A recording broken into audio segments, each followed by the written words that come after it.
Time now here on Kiwi is 7:45. The sun said to have been captured. Saif al-Islam making a defiant appearance in Libya.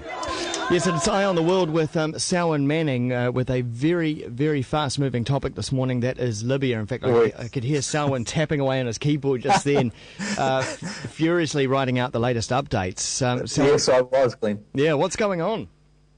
It's a scene of chaos, absolutely, in Libya, all across Libya, with celebrations erupting from all corners of that country. But first, the NATO-backed rebel forces have stormed westward and they now occupy much of Tripoli. They have taken control overnight New Zealand time of Gaddafi's compound, but the measure of resistance from pro-Gaddafi loyalists is still yet to be known. And obviously, in everything that we look at in this kind of arena have to kind of weigh on the side of caution relating to whether or not Gaddafi's forces have been removed from the country. Secondly, this chaos comes in like 1, 2, 3 kind of patterns, Glenn. Secondly, the whereabouts of the former Libyan leader, Muammar Gaddafi, is unclear.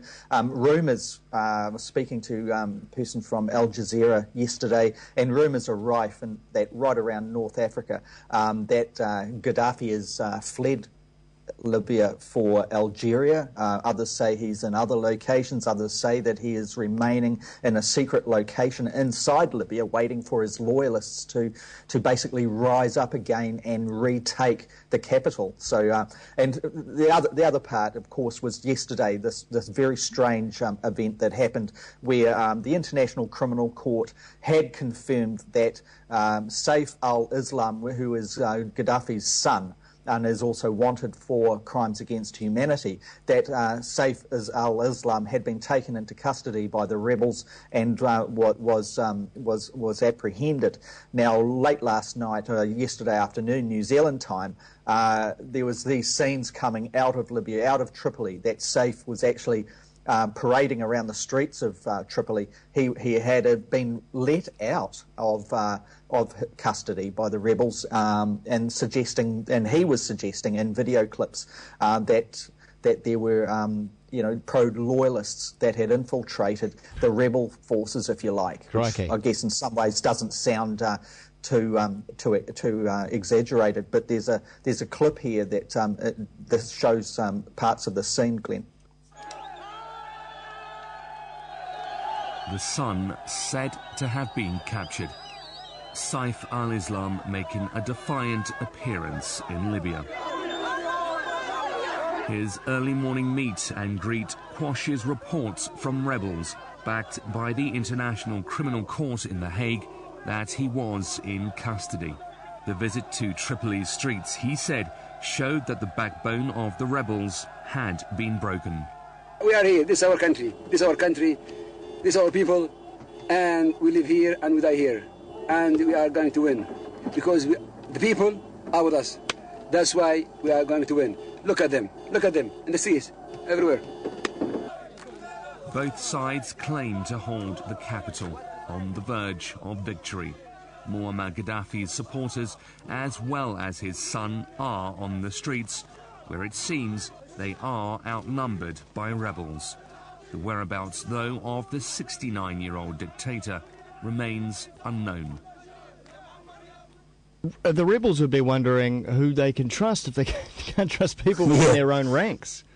Well, that's right. There was a strange statement that came out only minutes ago, Glenn, where the rebels are saying that due to inexperience that they accidentally let him free, and also his other brother as well. Right. So, that doesn't wash too much, but it's certainly that line has been backed up by the NATO forces at the moment. Yeah. But certainly, if we look at it, this whole situation advanced very quickly over the last week, particularly from the weekend.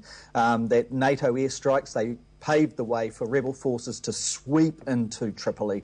The RAF, for example, it struck against Gaddafi's control centres throughout that part of the country, and that went on right through the weekend. British forces, they had equipped rebel soldiers with night vision goggles. This this helped the rebels to locate and destroy Gaddafi's loyalists who were positioned around the city, but particularly those snipers that had been used by Gaddafi's forces so well in holding off the advance of the rebel forces in other cities as they moved westward. By the time the rebels reached the outskirts of Tripoli, Glen, resistance was ebbing. And overnight, like we mentioned, the rebel forces, they took control of Gaddafi's compound, and there's another clip here that is from Sky TV, where the reporter there is right outside the compound and describing the scene. Well, they are trying to pound the outer wall of the Gaddafi compound. It's just on the other side of this wall. There's a row of houses. We're about 50 metres away. They're using anti-aircraft guns to pull out, fire, then they pull back again. They're also using rocket launchers to send shells into the compound. And, of course, they've got a number of foot soldiers with machine guns and, well, even some of them have got pistols. They're not going to do much good, but they... Just as a side note, that reporter has been filing some astounding footage throughout the last 24, 48 hours. Yes, amazing stuff, isn't it? You know, there's, you know, a really has not been embedded on one side, but right there in the heart of Tripoli, right there and amongst them, the team at Al Jazeera too, you know, the people standing there amongst crowds with AK-47s actually firing all around them, and you can hear their producers back in their control rooms in Doha saying, can you just get yourself safe? We can see live fire going on around you. And, you know, the reporters there holding their composure amazingly well. But when we look at this whole scene, as listeners and viewers can actually figure out, you know, it is chaos.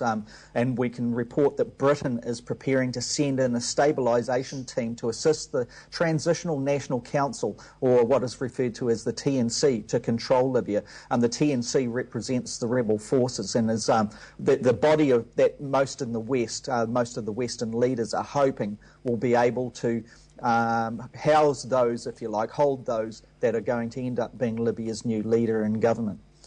Some of the reports, they suggest that United States and British intelligence operatives have infiltrated media groups inside Tripoli, and we had a clip ready to run from Russia Today, which is a news organisation that is kind of alternative to the Western lining one, where there was a live cross to a supposed journalist inside one of the hotels in Tripoli, and he was suggesting that many of the media there that were supposedly representing United States and British media outlets were actually CIA and MI6 operatives that were getting the real good information and intelligence from right in the heart of what was going on in Tripoli and where Gaddafi was, and feeding it back to intelligence officers that were helping the TNC to organise the rebel forces into a strategic advance. That latter part obviously worked. Just got to reiterate that part of whether or not intelligence officers were masquerading as media has not been confirmed, and that clip has been taken off the internet. I just wonder, Selwyn, if we can move to the point where Libya is stabilised, and governments around the world, of course, are wondering what's going to happen with the oil, and obviously that's the only reason why NATO was in there in the first place, right? Yeah, that's right. I mean, NATO nations, they have invested a lot of money here. You can tell that from what we've seen in Iraq and what we see in other places around the world, the NATO nations, with the US, the British and the French and the Italians leading this, they will not want to occupy Libya. They do not want to occupy Libya's oil fields, but they will want payback, and they'll want that pretty soon. They want to control the oil flow, and that's very clearly evident. And once again, there's a bit of a clip here from, once again, this is Russia Today News, or RT News, that has got a clip that's a good one on the screen. Even before the fate of Tripoli is sealed, the great oil grab is already beginning. BP has a contentious oil and gas exploration contract in Libya, which the UK government will be anxious for it to resume. Italian oil giant Eni is the first to send staff back to Libya, and its shares rose on the news. French Total and Austria's OMV also did well, as investors hoped they'd soon be able to resume production in Libya. But at what price to the Libyan people. And the great oil grab there mentioned, and I guess Yes. any wonder that people get cynical about humanitarian efforts in places like Libya? Yeah, absolutely, and certainly that grab, like the report there was alluding to, is well advanced. In a way, you cannot help but compare this whole phase that we're into now relating to Libya to post-invasion Iraq. For example, will Libya fragment into chaos as this whole theatre emerges? Will it be a Libya that is fragmented as a nation where ideologies wage their war? The whole thing really is up to question here. That is why I think what we can see is the NATO forces trying to actually, at this stage, get in there very quickly and try to stabilise this country, because other forces are going to fill that void if that power vacuum is left to become a void, if you like. What we've seen too is the United Nations, for example. Remember, the United Nations was gave the authorisation for NATO to advance its airstrikes on Libya, and we see Ban Ki-moon, for example, trying to actually speak to what should happen now. And there's a very short piece from Ban Ki-moon, the Secretary General of the UN, here, Glenn. I call on Colonel Gaddafi's forces to cease violence immediately and make way for a smooth transition. A smooth transition is what Ban Ki-moon's calling for. Yeah, that's what he's calling for. And as you can see, the UN knows very well from observing other theatres of war around the world that when a country is taken over, it doesn't always, and that's what we're seeing in Libya today. It doesn't always mean that peace is right at the door. And also, Barack Obama, the president, obviously, of the United States, he is calling to the rebel leadership to work towards this transition, and he's saying he's seeking a peaceful and inclusive and just society in Libya. And once again, maybe it's a good way of steering out of this bulletin, Glenn, with Obama's short piece here.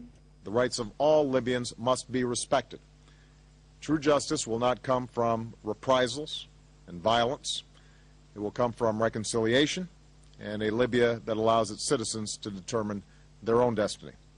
So who knows where this conflict is going to go from here, Selwyn?